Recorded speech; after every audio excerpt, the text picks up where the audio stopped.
All right. We're back. And this time I'm going to look at Trump's China policy. Now, I read through this little fact sheet a little bit. It's kind of confusing, to be honest. There's a lot of lawyer talk in here. Like, I went over to this thing to look at this 50% ownership rule thing, and they're just talking about entities and all this other stuff. And I'm like, what, bro? Like, it's like serious lawyer stuff. But I guess it's like saying that they can't own more than 50% of a company in America, and it also has a bunch of restrictions on what Chinese business owners, or I guess any foreign company or business owners, can do. You see, they got this blocked persons list here, and they're talking about the 50% ownership thing. So that could be good. But instead of reading through this, we're going to do this the easy way. We're going to go on over to Grok.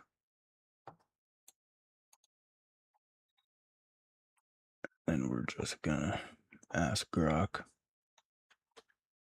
because that's how people do stuff these days. Plus, you can kind of see how I do it.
All right.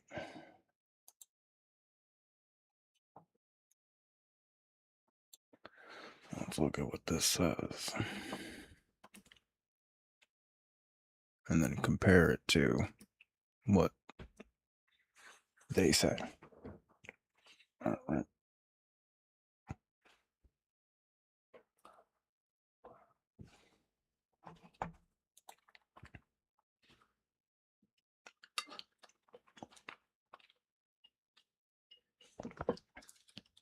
Okay. President Trump's economic policy towards China in his second term emphasizes reducing trade imbalances, protecting key industries, and securing supply chains through a combination of tariffs, negotiations, and targeted deals. A major development was the U.S.-China economic and trade deal announced on November 1st, 2025. That's what those notes are about. Following talks between Trump and Xi Jinping. This agreement suspends many retaliatory measures from both sides and includes Chinese commitments to boost U.S. exports and ease restrictions. While critics argue that broader tariff policies could raise consumers' costs, an estimated $1,200 annual per household from ongoing tariffs, proponents highlight direct benefits to American workers, farmers, businesses, and national security. Below, I outline the key ways this policy, particularly the recent deal, is positioned to benefit Americans based on official announcements and stakeholder reactions.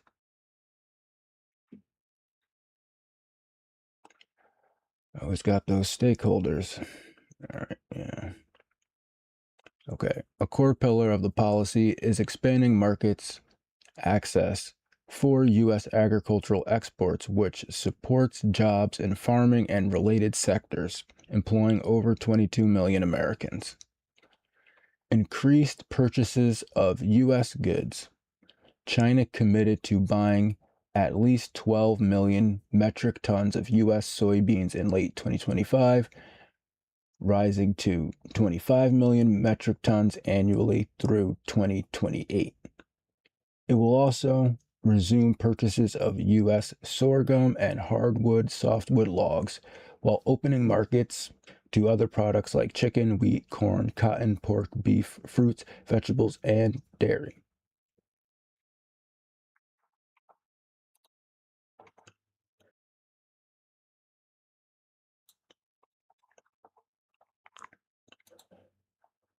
Tariff suspensions. China suspended retaliatory tariffs on a wide range of U.S. agricultural imports announced since March 2025, reducing barriers and boosting farmer incomes by an estimated $10 to $15 billion annually in export revenue. That sounds pretty good. Stakeholder impact. Groups like the American Soybean Association praised the deal as a meaningful step forward for farm families, with Iowa farmers expected to see immediate gains in soybean sales. Senators and representatives from ag-heavy states such as Chuck Grassley and Randy Feenstra hailed it as a win for rural economies.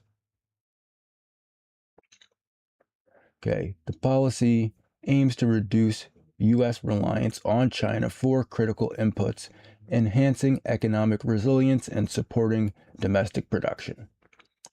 Access to critical minerals. China lifted export controls on rare earth elements, gallium, germanium, antimony, and graphite imposed since 2023, issuing licenses for U.S. end users. This stabilizes supplies for U.S. electric vehicles, defense tech, and renewables, potentially lowering production costs by 10 to 20% for affected industries. Semiconductor productions. China ended retaliatory actions against U.S. chipmakers, resumed trade from facilities like Nexperia, and dropped investigation into U.S. firms. This safeguards over 300,000 jobs in U.S. semiconductors and fosters innovation in AI and computing. Okay, so he's safeguarding jobs. Sounds good. Okay. The fentanyl crackdown, that's really good. China agreed to halt shipments of fentanyl precursors to North America and tighten global chemical exports, addressing the opioid crisis that cost the U.S. $1 trillion yearly in healthcare and lost productivity. This protects American families and reduces economic strain on communities. And then, securing the minerals is going to help us build tech for security and everything else.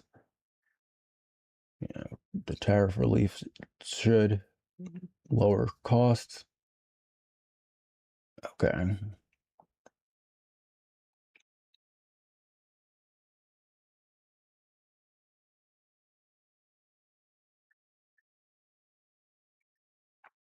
Okay. I think if we look at this, it's pretty accurate.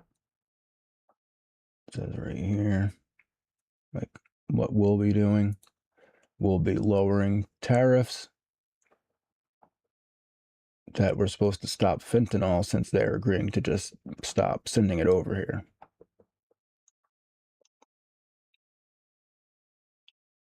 Then there's some, okay, they're going to extend the expiration of a certain tariff. Okay. They're going to suspend for 1 year the implementation of interim final rule. Okay, so they're going to suspend this thing with the entities. So they're suspending that.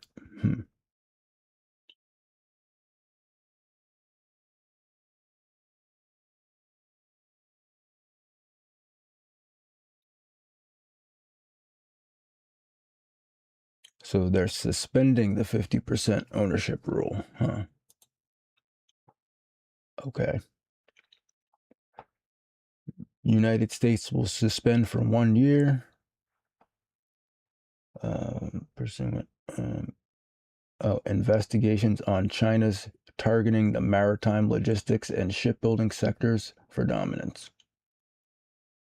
Okay, they're going to work with Korea and Japan. Okay.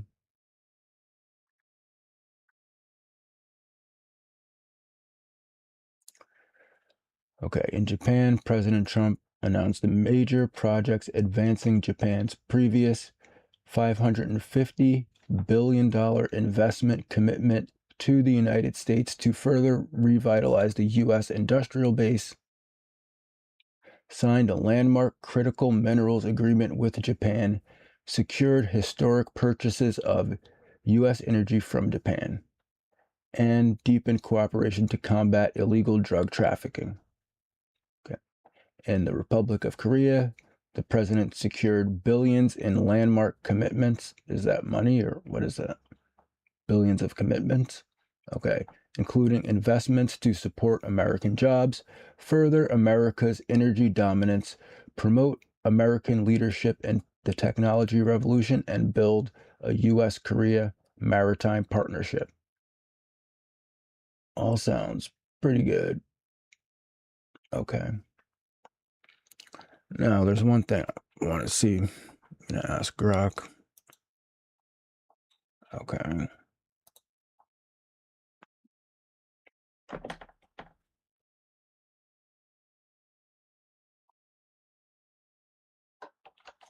Okay.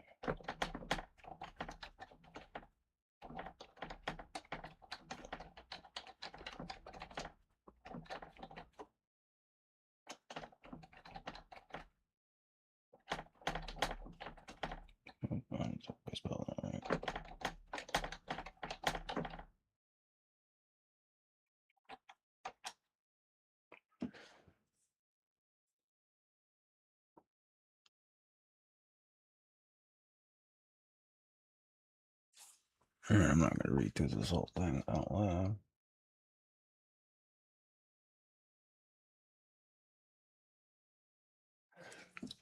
Okay.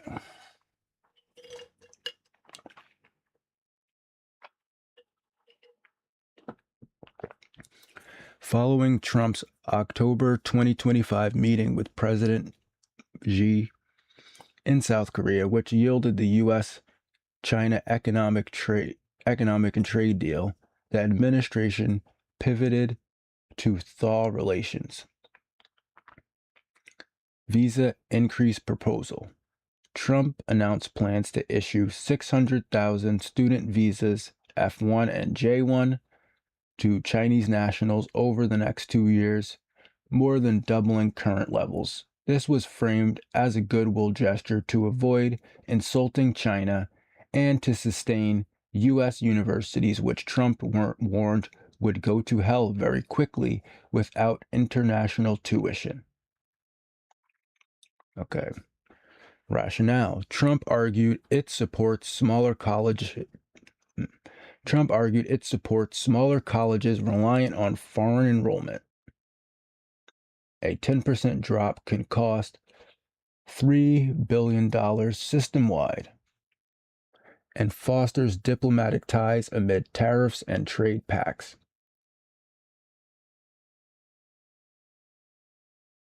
Damn, he dissing the French.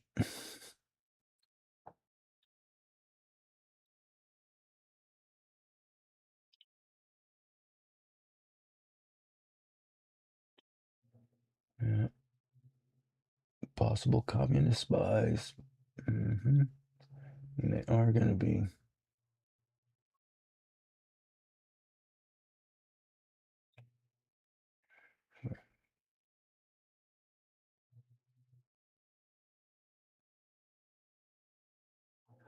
Okay.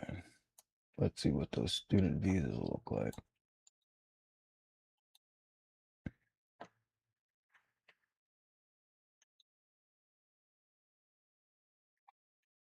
Okay. An F1 visa. An F1 student's primary purpose for coming to the United States is to complete a full-time program of study at any grade level at a student and exchange visitor program, SEVP, certified school. For many F1 students, this program of study is a post-secondary education at an SEVP certified college or university. Because studying is an F1 student primary purpose, students with F1 visas must be enrolled in a full course of study while in the United States and must follow the rules to maintain their F1 student status. While studying in the United States, F1 students have a designated school official, DSO, at their college or university. This DSO can help guide them through the international student life cycle and make sure they maintain their status. So basically, that means that they can only be here while they're studying. So I guess they have to leave after they're finished studying. It doesn't say that specifically, but it seems as that's what it's saying.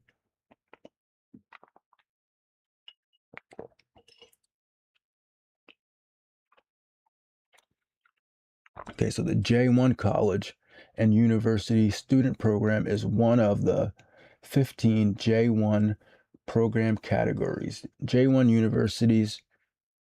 university or college students must pursue a full course of study only at a post-secondary accredited academic institution in the United States to maintain their J1 status. The J1 college and university student program offers study in fields and opportunities to gain important career-related training as a student intern in a program that will fulfill the educational objectives for the student's degree program in their home country.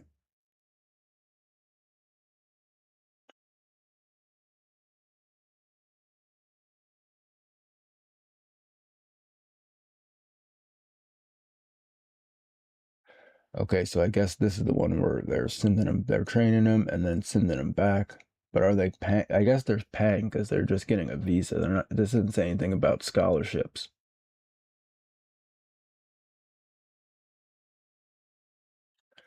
Okay, let's find out that.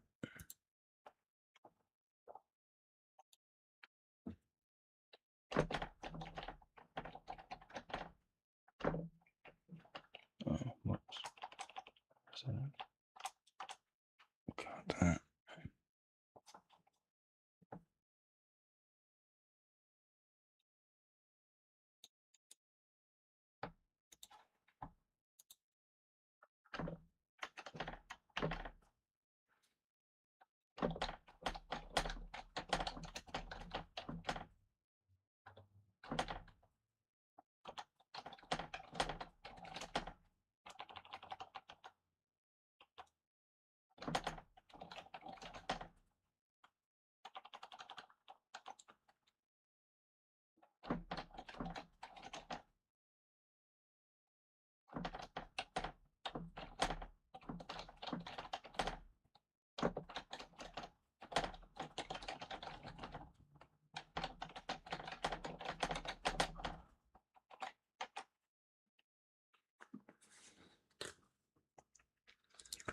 Okay, so these students are not receiving any financial aid. They're not eligible for financial aid directly from the U.S. government.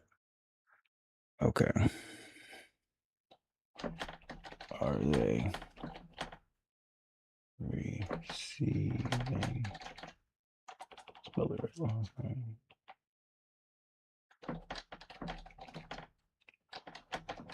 From the U.S.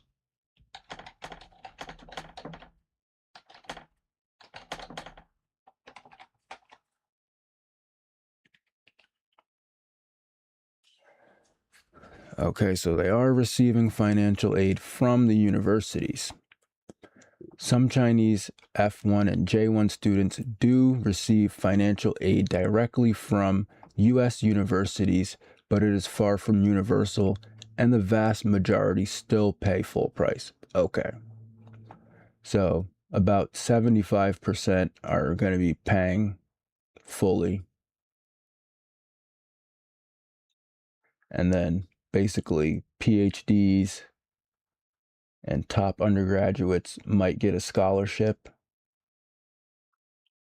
And then they have some scholarships for merit-based needs and athletic assistance, tuition waivers. So it looks like most of the Chinese F1 and J1 students will be paying themselves. So that's good for us. Okay. So that answers one question there. They won't be receiving much aid, none from the government, and only a small amount for either high achieving students or some students that are in need. Sounds okay. Nothing too over the top.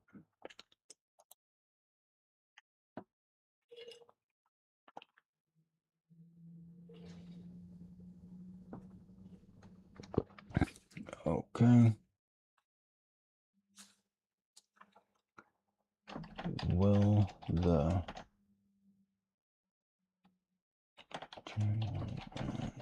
F1 students degrees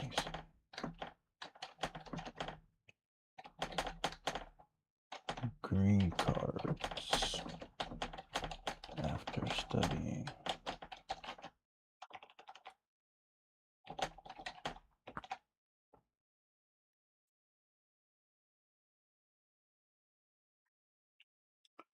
Okay, so note they don't receive green cards. They're talking about the H-1B visas.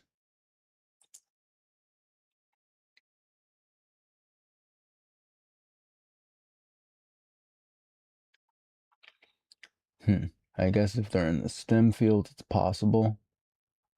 And extraordinary ability, top researchers, advanced degrees of 5+ years.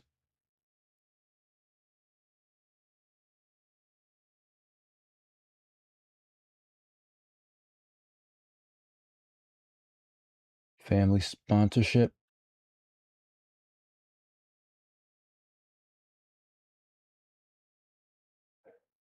Damn, 800K.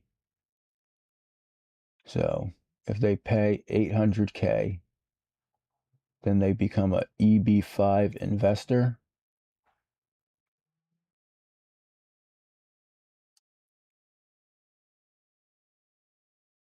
And then there's a lottery.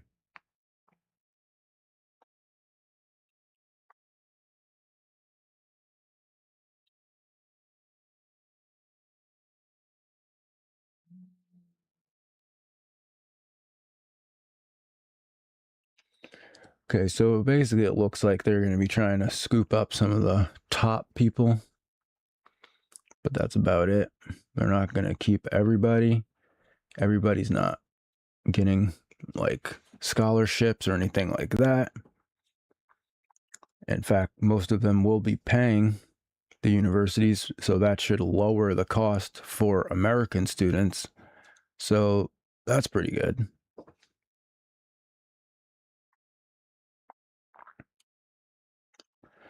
So, I mean, this policy does seem very reasonable, at least this part of the policy. I know there's some other parts of Trump's policy that people are questioning. So we'll look at that later. I'll just end the video here for now. Have a good day, and I'll be back later. Peace.